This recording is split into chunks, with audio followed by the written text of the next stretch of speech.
লিভারের সমস্যা এটি যাদের আছে রোজার সাথে কি তার সম্পর্ক রয়েছে? ডেফিনেটলি সম্পর্ক তো অবশ্যই থাকবে।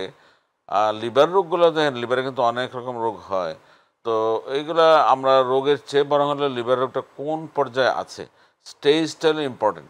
ধরেন কারো যদি সিরোসিস লিভার থাকে, সেটা যদি আর্লি সিরোসিস হয় বা খুব বেশি ধরেন অ্যাডভান্স সিরোসিস না, তাইলে কিন্তু সে রোজা সেফলি রাখতে পারবে। কিন্তু আপনার রোগের স্টেজ যদি এরকম হয় যে আপনার পক্ষে দীর্ঘক্ষণ না খেয়ে থাকা ঝুঁকিপূর্ণ বা না খেয়ে থাকলে আপনার রিস্ক আছে, কমপ্লিকেশন হয়ে যেতে পারে, সেরকম অবস্থাতে অবশ্যই আপনার রোজা রাখা উচিত না। আর অসুস্থ মানুষের জন্য কিন্তু রোজা ফরজও না। অবশ্যই। আপনার সুস্থ হয়ে গেলে পরে কিন্তু আপনার রোজাটা করতে পারবেন।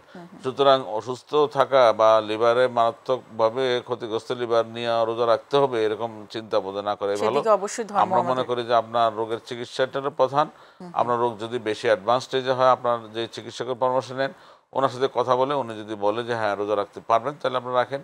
আর নাইলে বেটার রোজাটা এটা অ্যাভয়েড করা। আর লিভারে যে কোনো রোগই হোক না কেন, অন্যান্য কমন যে রোগগুলো যেমন ব্যালেল প্যারালাইটিস হয়, সেখানে কিন্তু আপনার ক্ষুধামন্দা একটা অন্যতম লক্ষণ, দুর্বলতা একটা অন্যতম লক্ষণ, বমি হওয়া অন্যতম লক্ষণ, জ্বর হওয়া অন্যতম লক্ষণ। এইসব ক্ষেত্রে তো রোজা রাখা ডিফিকাল্টি হবে। তাহলে আপনার ইলনেসটা যখন রিকভারি হবে, তারপর কিন্তু আপনি চাইলে রোজাটা রাখতে পারবেন। এই জন্য আপনাকে অযথা দুশ্চিন্তা না ভোগাই ভালো। তার চেয়ে হলো আমরা বলব যে আপনি আপনার রোগের চিকিৎসাটা করান। চিকিৎসা করে সুস্থ হন, সুস্থ হয়ে আপনি কিন্তু রোজাটা রাখতে পারবেন। যেটা ধর্মেও ওটা কিন্তু সেই প্রভিশনটা করা আছে যে করা না, আছে। অসুস্থ হইলে তার রোজা রাখাটা ফরজ নয়।